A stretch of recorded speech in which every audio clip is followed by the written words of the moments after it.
बेटा सुधा, एक बात तो बताओ, क्या तुम्हें पता भी है कि दामाद बाबू कमाते कितना है? सुजाता जी अपनी बेटी सुधा से पूछती है। सुधा हंसते हुए बोली, नहीं माँ, मैं नहीं जानती और मुझे जानने की जरूरत क्या है। सुजाता जी बोली, हे भगवान, तब तो तुम्हें यह भी पता नहीं होगा कि वो अपने घर वालों पर कितना खर्च करते हैं। अरे, तुम आज के जमाने की लड़की होकर अपने आंख कान क्यों बंद रखती हो? तुम्हें तो ये सब पता होना चाहिए। सुधा बोली, पर मम्मी, प्रणव मुझे कभी भी पैसे देने से मना नहीं करते और मेरे कहने से पहले ही मेरी जरूरत को पूरा कर देते हैं। फिर भला मैं उनसे हिसाब क्यों मांगूंगी? आखिर उनके घर वालों का भी तो उन पर हक है। सुजाता जी सिर पकड़कर बोली, हे भगवान, इस लड़की को कैसे समझाऊं? मैंने सोचा था शादी के बाद कुछ तो समझदारी बढ़ेगी, पर ये तो बिल्कुल अपने पापा पर गई है। अरे, दामाद बाबू तुम्हें देने के बाद अगर अपने घर वालों पर इतना खर्च कर रहे हैं तो सोचो, अगर तुम उन पैसों को बचा लो तो कोई प्रॉपर्टी तो बना सकती हो और आखिर में वो प्रॉपर्टी तुम्हारे ही काम आएगी ना। सुधा बोली, मम्मी, क्या फालतू की बातें बोले जा रही हो? कुछ दिन के लिए तो मायके आई हो और आप वही फालतू की बातें लेकर बैठ गई। वैसे भी मैं उस घर की एक लौती बहू हूँ और मम्मी जी तो कहती है कि सब कुछ हमारा ही है।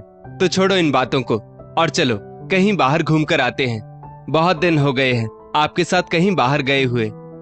सुजाता जी बोली, तुम्हें तो बस घूमने फिरने की ही लगी है। जब कुछ नहीं बचेगा ना, तब पछताते हुए आना। अरे, मैं तेरी माँ हूँ इसलिए समझा रही हूँ और तुम उल्टा मुझे ही समझा रही हो। सुधा बोली, क्या मम्मी, मैं जब भी आती हूँ आप यही सब बातें करती हैं। अरे, साल भर हो गए मेरी शादी को और यही बातें सुन सुनकर अब मैं थक चुकी हूँ। कितनी बार कहूँ आपसे कि मुझे मेरे ससुराल में कोई कमी नहीं है। आप जानती हैं, प्रणव मेरी हर जरूरत पूरी कर देते हैं और तो और मेरे हाथ में पैसा भी रख देते हैं और मेरे ससुराल वाले मुझे पूरी इज्जत देते हैं। तो और मुझे क्या चाहिए, बताइए। इतना कहकर सुधा अपनी दादी सुनीता जी के पास पूजा घर में चली गई। सुजाता जी बड़बड़ाते हुए बोली, फिर चली गई अपनी दादी के पास। ये सब उस बुढ़िया के साथ रहने का असर है। पहले अपने बेटे को श्रवण कुमार बनाया, अब मेरी बेटी को भी वैसा ही बना दिया। ऊपर से मेरी बेटी, इसके भले के लिए कहती हूँ, फिर भी इसे तो कुछ समझ ही नहीं आता। जैसा बाप वैसी बेटी। हाँ। सुजाता जी को बड़बड़ाते हुए देखकर उनके पति सुहास जी बोले, क्यों अपनी बेटी को बेवजह की कुबुद्धि दे रही हो? अरे, अच्छी शिक्षा नहीं दे सकती तो बुरी शिक्षा तो मत दो। बेवजह हर वक्त घर तोड़ने के तौर तरीके उसे सिखाती रहती हो। तुम्हें शर्म नहीं आती? सुजाता जी बोली, तुम तो ना ही बोलो तो अच्छा है। तुमने और तुम्हारी माँ ने तो मुझे हमेशा दबाकर ही रखा, पर मैं नहीं चाहती कि मेरी बेटी भी अपने ससुराल में दबकर रहे। सुहास जी धीरे से बोले, पता नहीं कब दबकर रहती है। सारी तनख्वाह इसके हाथ में लाकर रखता आया, सारा हिसाब किताब इसके हाथ में है, फिर भी कहती है दबकर रही है। सुजाता जी का स्वभाव शुरू से ही ऐसा रहा है। ससुराल वालों से बनाकर नहीं रखी और शादी होते ही कुछ दिनों बाद ससुराल वालों से लड़ झगड़ कर अलग हो गई। ससुर की मृत्यु हो जाने के कारण सास को अपने पास रखना पड़ा, पर वो भी अब उसे बोझ लगती है। सुहास जी अपनी सारी कमाई सुजाता के हाथ में लाकर रख देते थे, फिर भी उन्हें लगता है कि चोरी छिपे वो अपनी माँ को कुछ ना कुछ देते हैं, जबकि सुनीता जी के पास तो पेंशन का सहारा था। सुधा ने शुरू से ही घर में ऐसा लड़ाई झगड़े वाला माहौल देखा, पर साथ ही ये भी देखा था कि दादी ज्यादा कुछ कहती नहीं और जितना उनसे बन पड़ता वो अपना काम स्वयं करती थी और शांति पूर्वक अपने पूजा पाठ में लगी रहती थी। सुधा अक्सर सुनीता जी से कहती थी, दादी, मम्मी आपके ऊपर इतना गुस्सा करती हैं, तो भी आप उन्हें कुछ कहती क्यों नहीं? सुनीता जी हंसकर कहती, बेटा, इंसान को प्यार से जीता जा सकता है, लड़ाई झगड़े से नहीं।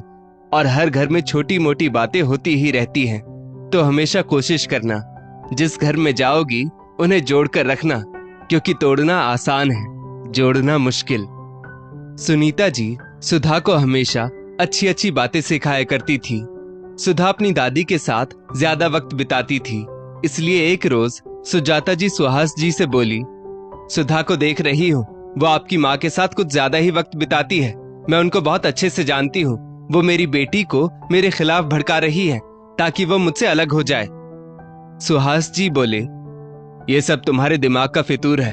अरे सुधा अगर माँ के नजदीक रहती है तो मुझे इतनी तो तसल्ली रहती है कि कम से कम मेरी बेटी गलत चीजें नहीं सीख रही है जो तुम उसे सिखाना चाहती हो।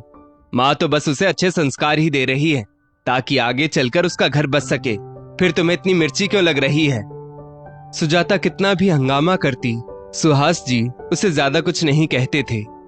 समय बीता, बेटी की शादी हो गई, लेकिन अभी भी सुजाता जी का स्वभाव वैसा ही था।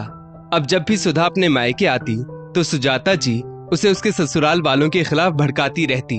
अपने पति की सारी कमाई अपने पास ही रखा कर बेटा, उस पर तेरा हक है, तेरे ससुराल वालों का नहीं। लेकिन सुधा के कानों पर तो जूं तक नहीं रेंगती और वो तो अपनी माँ की बातों को हंसकर टाल देती थी। सुजाता जी किसी काम से रसोई की तरफ जा रही थी तो पूजा घर में बैठी दोनों दादी पोती की बातें सुनकर वहीं ठिठक गई। सुधा बेटा, तुम अपने ससुराल में इकलौती बहू हो तो अपने मायके का मान ससुराल में हमेशा बनाए रखना। हाँ, अगर तुम्हारे साथ कुछ गलत हो तो बोलने से पीछे मत हटना, लेकिन बेटा कभी खुद गलत मत करना। आखिर तुम्हारे सास ससुर की भी तो तुमसे बहुत सी उम्मीदें होंगी और एक बहू चाहे तभी घर स्वर्ग बन सकता है। सुनीता जी की बात अभी पूरी भी नहीं हुई थी कि बीच में ही सुजाता जी बोली, हाँ बस उसे भी दबा दीजिए दूसरों की उम्मीदों तले। जैसे मुझे नहीं जीने दिया उसे भी मत जीने दीजिए अपनी जिंदगी। तभी मैं सोचूं, इतना समझाती हूँ पर इसे मेरी बात समझ में क्यों नहीं आती? अभी भी आपने इसे मेरे खिलाफ भड़काना बंद नहीं किया ना? सुनीता जी चुप हो गई, उनकी आंखों में आंसू आ गए। दादी की आंखों में आंसू देखकर सुधा बोली, मम्मी आप दादी से ऐसे कैसे बात कर रही हैं? जैसी आप हैं, कम से कम मुझे वैसा बनाने की तो कोशिश मत कीजिए। सुजाता जी बोली, क्या कहा तुमने? सुधा बोली, क्या गलत कह रही हो मम्मी? क्या मैंने बचपन से नहीं देखा है कि अपने इस रवैये की वजह से आज तक आपने घर का माहौल खराब करके रखा है? सुजाता जी अपनी सास से बोली, देख लिया, यही चाहती थी ना आप। इतना भड़का दिया है आपने मेरी बेटी को कि वो आज अपनी माँ पर ऐसे इल्जाम लगा रही है। यही सब सिखाती हैं आप इसे? सुधा बोली, मम्मी मैं किसी के सिखाने पर नहीं कह रही हूँ, ये तो मुझे भी दिखता है कि आज तक आपने दादी के साथ क्या क्या किया है। सुजाता जी गुस्से में बोली, हाँ हाँ, अपनी माँ की सलाह तो तुझे समझ में आती नहीं है, तुझे तो अपनी दादी और पापा की ही बात समझ में आती है ना। वैसे भी दबकर रहने वाली बहू तो इन्हें आदर्श बहू लगेगी ही, और तुझे अपने ससुराल वालों के सामने दबकर रहना है तो रह, लेकिन यहाँ आकर मुझे समझाने की जरूरत नहीं है, वो भी इस औरत के लिए जिसने कभी मेरा घर ढंग से बसने ही नहीं दिया। ऊपर से बुढ़ापे में मुझसे उम्मीद करती है कि मैं इसकी सेवा करूंगी। हाँ। सुनीता जी ने साड़ी के पल्लू से अपने आंसू पोंछे और बोली, नहीं बहू, मैं कभी नहीं चाहती कि तुम मेरी सेवा करो। और एक बात तो बताना बहू, तेरा कौन सा घर मैंने नहीं बसने दिया। तुम तो आते ही अलग हो गई थी, पर मैंने तुझे नहीं रोका कि बहू को अपनी मर्जी से जीने दूं। पर मेरी फूटी किस्मत कहो या तुम्हारी कि तुम्हें मुझे रखना पड़ा। मुझे आज भी याद है, मेरा बेटा सारी कमाई तेरे हाथ में लाकर रखता था, पर मैंने उसे कभी नहीं रोका। तुम इस घर में अपनी मर्जी से जैसे चाहे वैसे रहती थी, मैंने तुम्हें कभी नहीं रोका, यहाँ तक कि कभी कोई सवाल भी नहीं किया। अब मेरे जाने के दिन आए हैं तो कम से कम ऐसे इल्जाम तो मत लगाओ। इतना कहते हुए सुनीता जी की आंखों में फिर से आंसू झिलमिलाने लगे। सुजाता जी बोली, हाँ बस ऐसे घड़ियाली आंसू बहाकर ही आपने मेरी बेटी तो बेटी, मेरे बेटे को और अपने बेटे को अपनी तरफ कर रखा है। मेरा बेटा भी मेरी नहीं सुनता, तभी तो हॉस्टल से आने के बाद दिन रात आपके साथ रहता है। मेरे साथ बैठना भी उसे पसंद नहीं। सुनीता जी बोली, बहू पूजा घर में खड़ी होकर तो ये बातें मत कहो। भगवान ना करे कल को तेरी बहू भी तेरी जैसी ही आ गई, तब तुझे इस बुढ़िया की याद आएगी कि अपने ही घर में इस तरह की बातें सुनने को मिले तो कैसा लगता है। सुजाता जी आगे कुछ बोलती उससे पहले ही सुधा बीच में बोल पड़ी, बस मम्मी, आपको दादी से लड़ने की जरूरत नहीं है, और रही बात मेरी तो मैं आपसे हाथ जोड़कर विनती करती हूँ, आप मेरे मामलों से दूर रहिए। मुझे अच्छे से पता है कि मैं अपने ससुराल में किस तरह से रहूंगी, तो आप अपना घर संभालिए और मुझे मेरा घर संभालने दीजिए। सुजाता जी ने सोचा नहीं था कि सुधा उनसे कभी ऐसा कुछ बोलेगी।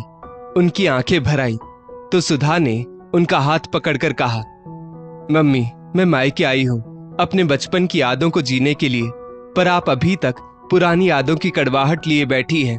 आप क्या चाहती हैं, मैं यहां आना छोड़ दूं? सुजाता जी बोली, नहीं बेटा, मैं ऐसा क्यों चाहूंगी? सुधा बोली, मम्मी, आपने सोचा है कि आखिर मैं और भैया या पापा घर में क्यों नहीं टिकना चाहते? आपके व्यवहार की वजह से। और दादी सही तो कह रही है, कल को अगर भाभी आपके साथ वैसा ही व्यवहार करेंगी जैसा आप दादी के साथ करती हैं, तो सोचिए आपको कितना बुरा लगेगा। हो सकता है कभी दादी की कोई बात आपको बुरी लगी हो, तो उसे भूल जाइए। अभी ये हमारे साथ कितने दिन रहेंगी मम्मी, तो क्यों आप अपने मन पर कोई बोझ रखना चाहती हैं? सुजाता जी ने हैरानी से सुधा की तरफ देखा और बोली, सुधा, तुम कब इतनी बड़ी हो गई? सुधा बोली, मम्मी, मैं आपकी बेटी हूं और हमेशा दादी ने मुझे आपका सम्मान करना ही सिखाया है, तो आप इस बात के लिए निश्चिंत रहिए। सुजाता जी को एहसास हुआ कि कुछ गलत फहमियों के कारण उन्होंने अपना घर संसार खुद अपने ही हाथों कैसे खराब किया। सुजाता जी ने सुनीता जी से हाथ जोड़कर माफी मांगी और बोली, पुरानी बातें भूलना इतना आसान तो नहीं है माँ जी, पर मैं कोशिश करूंगी। सुजाता जी की बात सुनकर सुहास जी ने अपनी बेटी के सिर पर हाथ रखकर कहा, जीती रहो बेटा। मैं तो हर माँ से विनती करूंगा कि अपनी बेटी को अगर वो अच्छी शिक्षा नहीं दे सकती तो बुरी शिक्षा भी मत दे, वरना उसका घर बसने से पहले ही बिगड़ जाएगा। दोस्तों, इस स्टोरी को लेकर आपकी क्या राय है, नीचे कमेंट करके जरूर बताइएगा। और ऐसी ही और भी बेहतरीन वीडियोस के लिए हमारा पेज जरूर फॉलो करें। धन्यवाद।